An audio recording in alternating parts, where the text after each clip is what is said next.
state, with the exceptions of North Dakota and Montana. Just about every state has a structural deficit right now.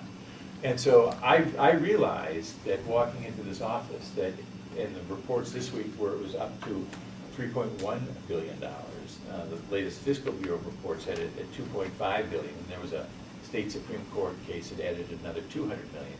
But it's in the neighborhood of $3 billion.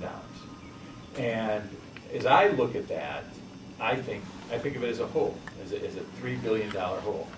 And if you got a $3 billion hole, the worst thing you can do is double the size of that hole. And that's exactly what Scott Walker is talking about doing. And he does it with a range of tax cuts.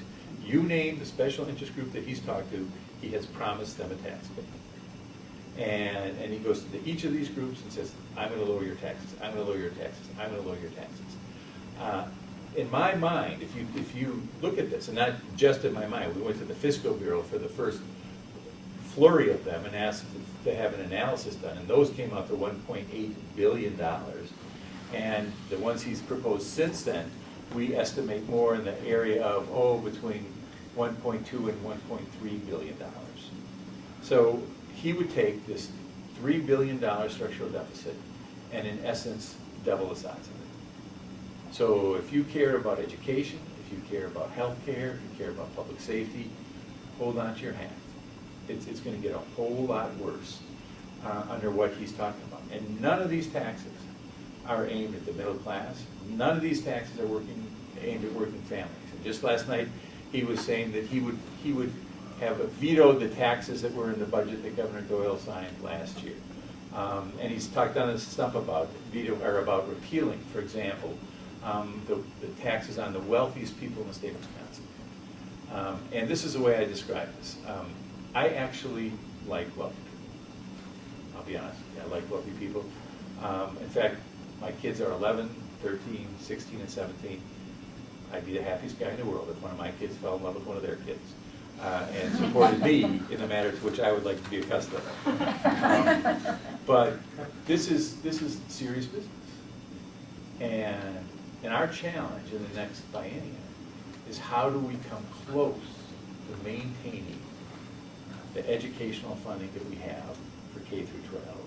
How do we come close to maintaining the educational funding we have for the university system, for the technical colleges? How do we become close to maintaining the funding we have for Badger Care and Medicaid? Those are going to be very daunting issues. And I want anybody who supports me or doesn't support me to understand how difficult it's going to be. But I also want you to know it is going to be unbelievably more difficult if we elect a governor whose priority is giving the wealthiest people in this state the tax cut. So if you're concerned about health care, and right now having Badger Care, for example, which is a program designed to help working people get health care. I was in Congress at the time that program was created.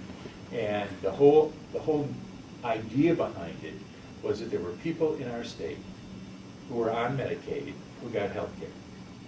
And it didn't make sense for them to go to work because they would only make $7 an hour. And so if they went and got a job for $7 an hour in a job that had no health care, they would have been worse off.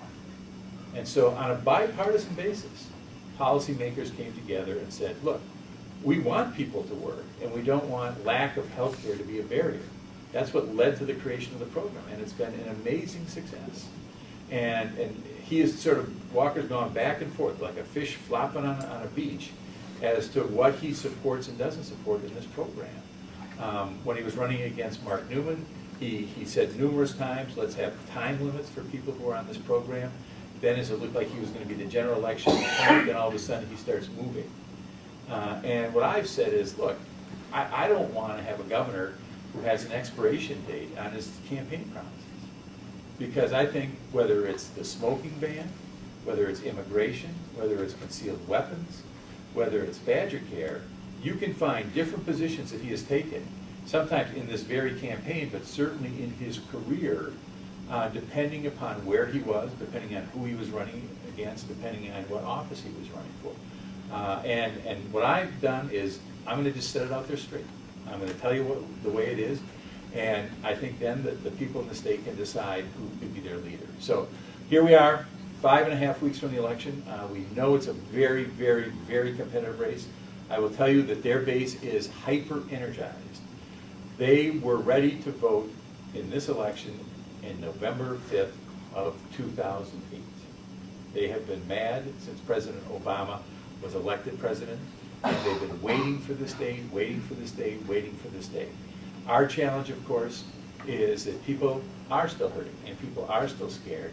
And my biggest concern is that they are banking on Americans and Wisconsinites having collective amnesia, that we will forget who drove the car into the ditch.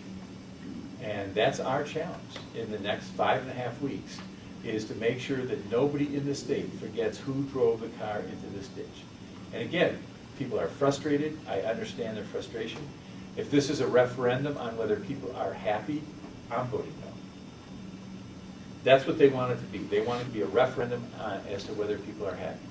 It is not a referendum. And that's my challenge in the next 5.5 weeks as I run for governor, is to make sure that people don't treat this as a referendum, and rather treat it as a choice between individuals who have real records and real visions, differing visions, as to where the state should go. And I realize that the climate couldn't be more challenging. And to be very candid with you, when the Secretary of HUD was in town earlier this year and said the president's really happy you're running, the administration's really happy you're running, my response was, well, I wanted to pick the toughest year possible. And I certainly have succeeded in that. But what's reassuring is that we're still very much in the thick of this fight. And I'm very pleased that President Obama is going to be coming back here to Madison on Tuesday. President Obama is going to be here on Tuesday. Vice President Biden is going to be here the following week. And so they're obviously putting a lot of effort here in the state of Wisconsin.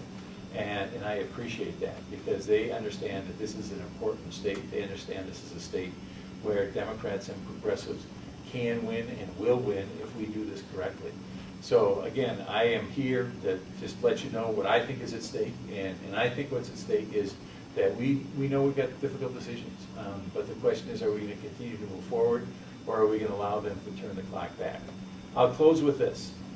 I've had visits throughout the state for the last year, and I've talked to thousands and thousands and thousands of people, and I'm not exaggerating when I say this. I've yet to meet one person who has said, hey, let's go back to the George Bush economic policies. Yet that's what Scott Walker wants to do.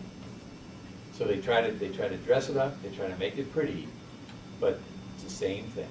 It's the same thing. And it's what got us into the, and the worst thing we can do after they drove the car into this ditch is to give them the keys back. So with that, I appreciate the opportunity to be here. If there's any questions, comments, advice, I'm more than happy to take them. Yeah. One piece of advice from Madison, and I'll give the disclosure now. I'm a University of Wisconsin-Madison faculty member and a blogger. Don't run so much against Madison. Well, we've talked about that, putting Madison on a diet. We talked about putting state government on a diet. That would be better. Got it. Your followers and your supporters in Madison. We've talked about that. Like you've seen that a little bit changing, where we've talked about putting state government on a diet. That's what we're referring to.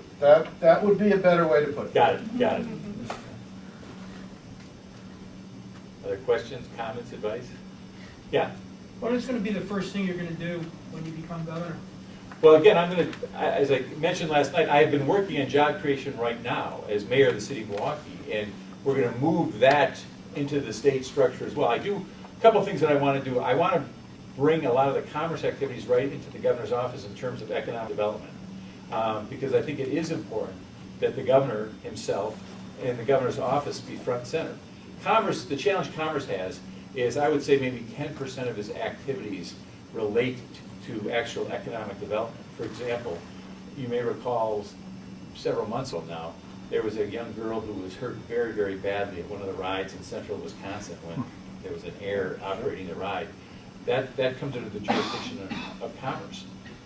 When that happened, I'm assuming, I don't know this for certain, but I'm assuming that all the powers that be in commerce started moving to deal with that issue, as they should, because it was such a horrible tragedy.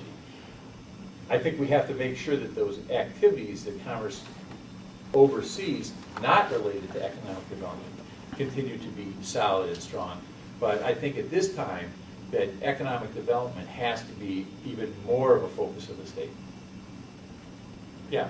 I happen to have a photo with me of real Wisconsin agricultural jobs. So the question is, will you, if elected, help us restore the hemp industry in Wisconsin for non-psychoactive purposes? Well, you're the second person in about the last 3 weeks who's asked me about this, and what I said is, you're going to have to educate me more on this as to what we're talking about specifically here. So I'm happy to get the information. I'm happy to learn more about it so I can have a sense of what we're talking about here.